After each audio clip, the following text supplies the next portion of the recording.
wabarakatuh. Perkenalkan, nama saya Fitri Audia Lutfi dari Prodi Hukum Ekonomi Syariah kelas 5D. Dosen pengampu Haji Mukhtaram Ayubi SEI MSI, mata kuliah Marketing Syariah. Adapun pokok pembahasan yaitu 1. Pengertian dan konsep pemasaran, 2. Sistem dan lingkup pemasaran, 3. Sasaran pasar dan produk. Jadi saya akan membahas tentang materi pertama yaitu pengertian dan konsep pemasaran. 1. Pengertian pemasaran yaitu kegiatan yang dilakukan oleh perusahaan untuk mempromosikan suatu produk atau layanan yang mereka punya. Pemasaran ini cukup pengiklanan, penjualan, dan pengiriman produk ke konsumen atau perusahaan lain. Adapun 4 unsur pokok dalam kegiatan pemasaran yaitu 1. Pemasaran. Yang dimaksud di sini orang, perusahaan, atau perorangan yang mempunyai tujuan tertentu bagi organisasi maupun pribadinya. 2. Barang dan jasa. Yang dimaksud di sini apapun bentuk suatu yang ditawarkan produsen untuk pemenuhan kebutuhan dan keinginan konsumen. 3. Pasar. Yang dimaksud di sini konsumen pribadi atau organisasi perusahaan yang mempunyai kebutuhan dan keinginan yang berwujud sebagai permintaan terhadap barang dan jasa. 4. Proses pertukaran. Yang dimaksud di sini kegiatan dua pihak yang masing-masing memerlukan suatu milik pihak yang lain sebagai usaha untuk pemenuhan kebutuhan. Adapun skema dari pengertian pemasaran yaitu kapasitas produktif itu harus ada proses pertukaran dan kapasitas daya beli. Pasar ini harus ada barangnya, terus barangnya itu dijual ke dalam pasar, dan tujuan perusahaan itu harus ada pemenuhan kepuasan dan kebutuhan keinginan. Ruang lingkup pemasaran terbagi menjadi 6 yaitu organisasi. Yang dimaksud di sini ditujukan untuk menaikkan nama dan citra organisasinya di mata masyarakat umum. 2. Pasar. Yang dimaksud di sini orang-orang yang mempunyai keinginan untuk puas uang untuk belanja dan kemauan untuk membelanjakan atau suatu tempat yang dianggap mempunyai nilai jual yang tinggi akan berusaha untuk memasarkan tempatnya.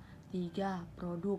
Yang dimaksud di sini semua barang dan jasa yang dihasilkan atau diproduksi oleh suatu perusahaan dan kemudian memasarkannya. 4. Saluran distribusi. Yang dimaksud di sini saluran yang digunakan produsen untuk menyalurkan barang tersebut dari produsen sampai ke konsumen atau pemakaian industri. 5. Penentuan harga. Yang dimaksud di sini ada 2 pendekatan pokok dalam penentuan harga jual yaitu pendekatan biaya dan pendekatan pasau atau persaingan. Yang terakhir, promosi dan periklanan. Jadi materi kedua itu sistem dan lingkungan pemasaran. Yang dibahas itu tentang pemikiran sistem, sistem pertukaran, sistem ekonomi, sistem pemasaran. Yang pertama, pemikiran sistem. Yang dimaksud di sini teori relatif yang berusaha menjelaskan pola keteraturan antar hubungan atau interrelasi dan ketergantungan atau interdependensi bagian-bagian atau elemen-elemen yang membentuk secara keseluruhan. 2. Sistem pertukaran. Yang dimaksud di sini salah satu antara manusia untuk memenuhi kebutuhan dan keinginan akan produk atau jasa tertentu.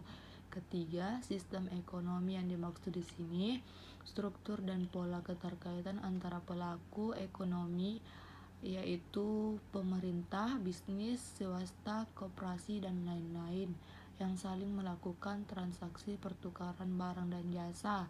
Yang terakhir, sistem pemasaran. Yang dimaksud di sini pola hubungan dari pelaku kegiatan yang pemasarannya mempunyai tujuan transaksional tertentu. Lingkungan pemasaran terbagi menjadi 2 yaitu lingkungan internal dan lingkungan eksternal. Yang pertama, lingkungan internal. Yang dimaksud di sini kegiatan internal perusahaan yang dapat dikendalikan, sedangkan lingkungan eksternal itu pengaruh-pengaruh tidak langsung yang berada di luar kekuasaan atau kendali pemasar. Adapun aspek-aspek pemasar terbagi menjadi 4, yaitu satu, aspek pemasok yang dimaksud di sini lembaga atau individual yang melakukan kegiatan penyediaan sumber daya yang diperlukan untuk operasional perusahaan. Yang kedua, aspek pesaing yang dimaksud di sini keseluruhan barang dan jasa maupun perusahaan-perusahaan yang menghasilkan produk untuk memperebutkan pasar yang sama. Tiga, aspek perantara yang dimaksud di sini individual atau lembaga usaha yang kegiatannya menyampaikan barang dan jasa secara langsung maupun tidak langsung dari pemasar ke konsumen. Yang terakhir, aspek pasar yang dimaksud di sini himpunan aktual maupun potensial atas produk tertentu. Materi ketiga tentang sasaran pasar dan produk. Jadi sasaran pasar dan produk ini terbagi menjadi 8, yaitu 1. Luas pasar. Yang dimaksud di sini luas pasar bagi perusahaan tidak selalu berarti penjualan seluruh populasi penduduk. Populasi penduduk tidak selalu berarti populasi pasar. Jadi, populasi pasar atau sering disebut sebagai potensial pasar adalah keseluruhan permintaan terhadap produk tertentu pada wilayah dan periode waktu yang tertentu pula. 2. Market share. Jadi yang dimaksud di sini bagian pasar yang mampu dikuasai oleh perusahaan apabila dibandingkan dengan penjualan seluruh industri atau total penjualan perusahaan yang sejenisnya, dikenal sebagai market share. Yang ketiga, penguasaan pasar. Yang dimaksud di sini pasar tidak hanya dilayani oleh satu perusahaan saja, tetapi banyak saingan perusahaan yang berusaha merebut untuk dapat memenuhi permintaan pasar. 4. Agregasi pasar. Yang dimaksud di sini pasar mempunyai karakter dan perilaku tertentu, tetapi pasar juga dapat dianggap mempunyai satu karakter dan perilaku yang sama. Kelima, segmentasi pasar. Yang dimaksud di sini pemasar mampu melihat perbedaan-perbedaan karakter maupun perilaku yang ada, tetapi perilaku pasar pada kenyataan lebih bersifat heterogen. Keragaman perilaku pasar akan memerlukan barang usaha-usaha memperoleh barang yang juga beragam. Yang keenam, penetapan sasaran pasar. Yang dimaksud di sini sasaran pasar adalah pasar yang akan dilayani perusahaan, atau sasaran pasar perlu ditetapkan terlebih dahulu agar strategi dan program pemasar dapat lebih terarah pada sasaran. Yang ketujuh, penetapan posisi penduduk. Yang dimaksud di sini langkah kemudian adalah penetapan posisi produk di pasar. Menetapkan posisi produk adalah merancang atribut-atribut fungsional dan non-fungsional produk atau fisik maupun persepsi yang ditawarkan perusahaan sesuai dengan pandangan relatif konsumen dan berbeda terhadap produk pesaing. Yang terakhir, perbedaan produk.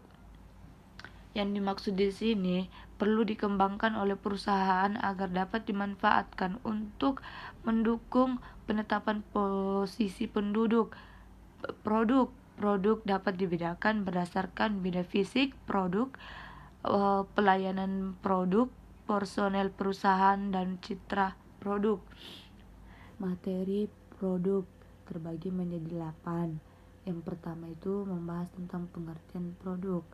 Pengertian produk adalah segala sesuatu atau meliputi objek, fisik, jasa, tempat, organisasi, gagasan, ataupun pribadi yang dapat atau mampu ditawarkan produsen untuk diminta, dicari, dibeli, digunakan atau konsumen pasar sebagai pemenuhan kebutuhan dan keinginan. Kedua, produk konsumen.